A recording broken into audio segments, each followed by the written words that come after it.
Let me start with a question. Have you ever looked at your life, at the path you're on, and just thought, why is this so hard? Why me? You feel this incredible sense of purpose, this deep knowing that you're here for a reason, but the path to get there is filled with so much struggle, so much pain, so many unexpected detours. It feels like for every step you take forward, you get pushed 2 steps back by a force you can't even see. It's a profound and deeply frustrating feeling. I know this feeling intimately. There were years of my life where I felt like I was in a constant battle with my own destiny. I would get these incredible signs from the universe, these moments of pure clarity about my mission, and then, bam! A challenge would come out of nowhere, a financial crisis, a relationship ending, a health scare. It felt like a cosmic joke. It felt like the universe was dangling this beautiful purpose in front of me and then snatching it away, just to test how much I could take before I finally broke. It was exhausting, and it made me question everything. And right there, in that space of exhaustion and frustration, that's where the shadow creeps in. It's a cold, heavy fear. It's the fear that your destiny is a curse. It's the terrifying thought that maybe this path, this mission you feel so deeply, isn't a gift at all, but a punishment. The fear whispers, if this was really my path, wouldn't it be easier? Wouldn't the doors just open? Maybe I'm not strong enough. Maybe I'm not worthy. Maybe I'm just a fool for believing I was meant for something more than this constant struggle. This fear, this belief that your path is fundamentally flawed, is the single most powerful obstacle you will ever face. But today, we are going to dismantle that fear. We're going to transform it. To do that, we need to look at an ancient story, a parable not of gods or monsters, but of a simple artisan. It's a story about a woman who learned the most powerful secret of the Stoics, a secret that turns the greatest pain into the greatest power. It's the secret of Amor Fati. In a small, windswept village nestled between a merciless sea and a stubborn mountain, lived a master kintsugi artist named Anya. Kintsugi, as you may know, is the Japanese art of repairing broken pottery by mending the areas of breakage with lacquer dusted or mixed with powdered gold. It is a philosophy that treats breakage and repair as part of the history of an object, rather than something to disguise. But Anya's kintsugi was different. It was said she didn't just repair pottery, she repaired the very soul of the object, making it legendarily more beautiful and valuable than it had ever been before it was shattered. People from all over the world would send her their most precious, broken heirlooms. Vases that had been dropped by kings, bowls that had held tea for generations of a single family, platters that had been shattered in moments of great tragedy. Anya's workshop was a museum of beautiful wounds, a testament to the fact that nothing is ever truly broken beyond repair. She worked with a quiet, meditative grace, her hands steady, her focus absolute. She treated each crack, each jagged edge, not as a flaw, but as a roadmap to a new, more profound form of beauty. One day, a messenger arrived from the emperor himself. The emperor had a legendary celestial vase, a piece of porcelain so fine and so translucent it was said to have been crafted from solidified moonlight. It was the empire's most prized possession. But during a tremor, the vase had fallen from its pedestal and shattered into more than 100 pieces. The entire court was in mourning. The emperor's finest artisans had declared it a total loss, an unsalvageable tragedy. As a last, desperate hope, he summoned Anya. When the velvet-lined chest arrived, Anya opened it to find a chaos of sharp, pale fragments. It looked like a pile of broken moonlight, just as the legends described. It was, by far, the most daunting task she had ever faced. The pieces were impossibly delicate, the breaks incredibly complex. Any other artisan would have seen only a pile of ruin. But Anya saw something different. She saw a story. She saw a destiny. She sat with the broken pieces for 3 days and 3 nights, not touching them, but simply being with them, listening to their silent story of the fall. The court grew impatient. The emperor's advisors sent messages, demanding to know when she would begin. They saw the brokenness as a problem to be fixed, a mistake to be erased as quickly as possible. They were terrified of the imperfection, of the wound. They wanted her to hide the cracks, to make the vase look as if it had never been broken at all. They wanted her to fight against the vase's history, to pretend the fall had never happened. Their energy was one of resistance, of denial. Anya finally sent a single message back. The fall was not the end of the vase's story. It was the beginning of its true one. I will not hide the cracks. I will illuminate them with gold. The court was scandalized. Illuminate the flaws, celebrate the damage. This was madness. But the emperor, a man of quiet wisdom, was intrigued. He gave her his blessing and his silence. He gave her the space she needed to perform her unique art, her sacred alchemy. So Anya began her work. She didn't rush. She didn't force the pieces together. She approached each fragment with reverence. She would pick up a piece, feel its sharp edges, and understand its unique place in the new whole. She worked with the breaks, not against them.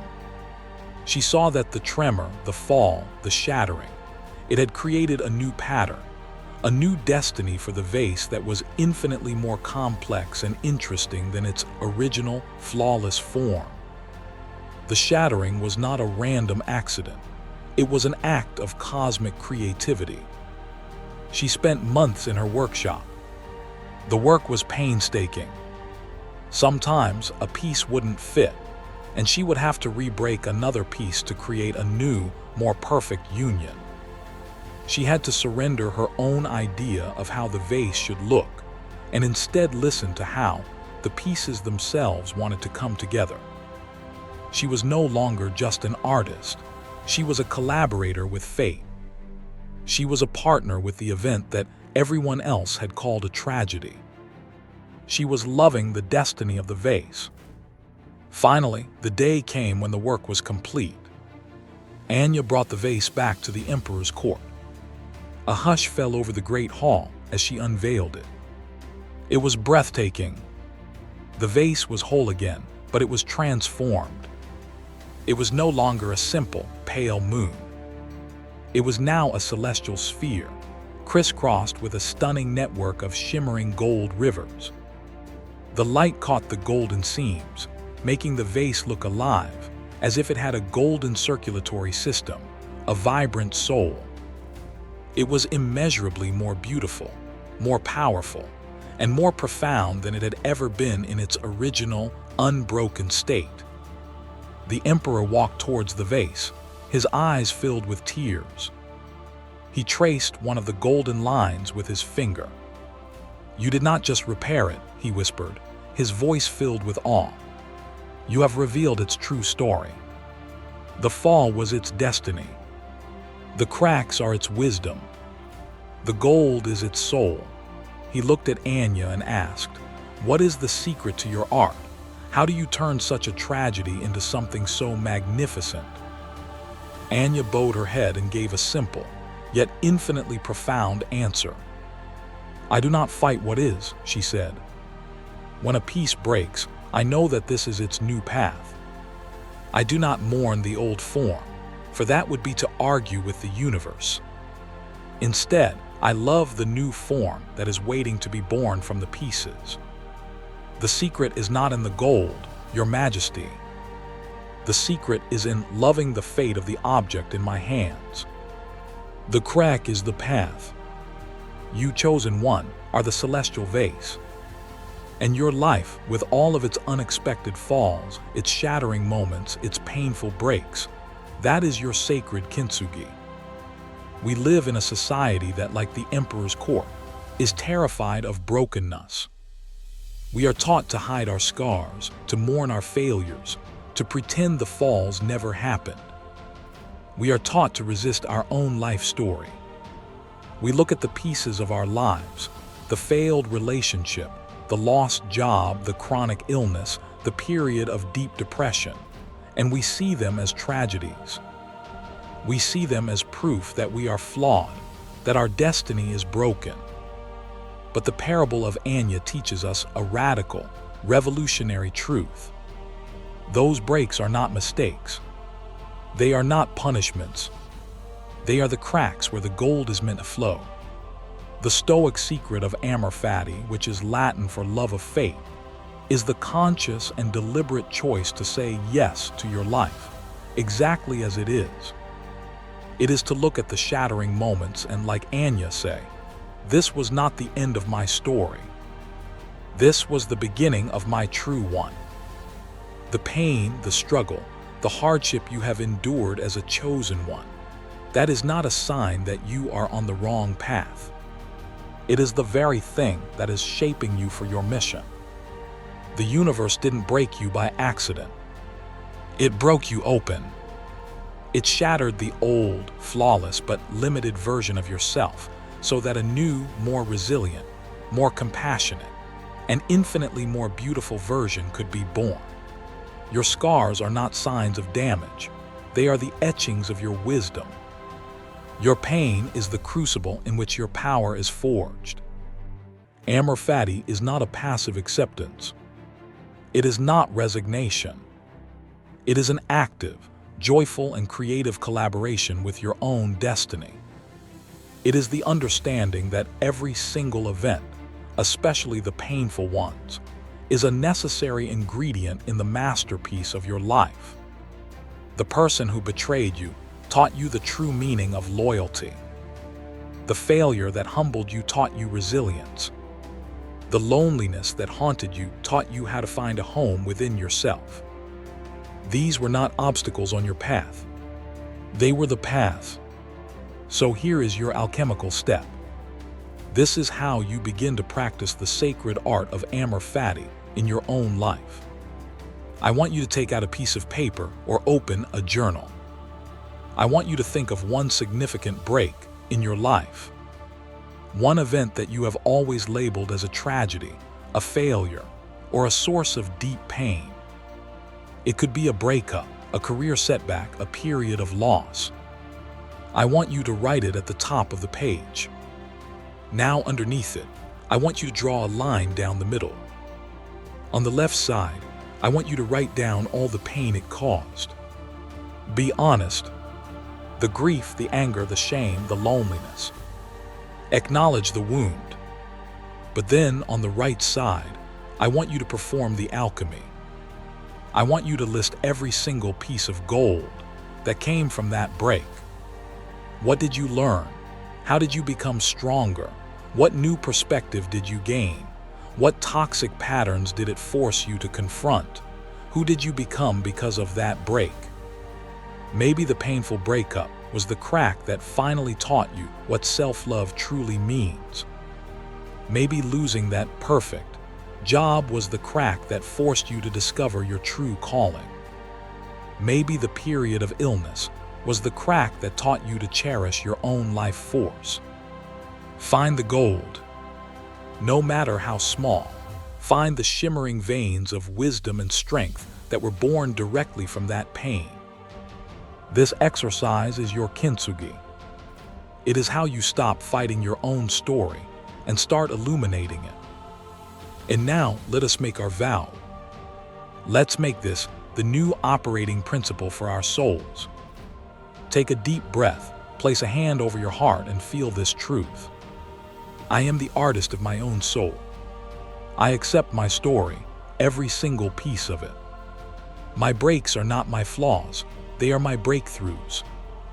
My pain is not a punishment, it is the path to my power. I will not argue with my past. I will not fear my future. I choose to love my fate, for it is the sacred chisel that is sculpting me into the person I was born to become. The crack is the path, and I will walk it with courage, and I will fill it with gold. You came here today because you felt the weight of your own story. You now have the key to transform that weight into wings. Each video on this channel, each secret we unlock together, is another tool for your sacred art. To continue this journey, to make sure you have every tool you need to complete your masterpiece, you must subscribe and activate the notifications. This isn't just about watching videos. This is about your sacred training. The world doesn't need the flawless, unbroken version of you. It needs the real you, the resilient you, the you that has been shattered and put back together with pure gold. Now go and illuminate your story.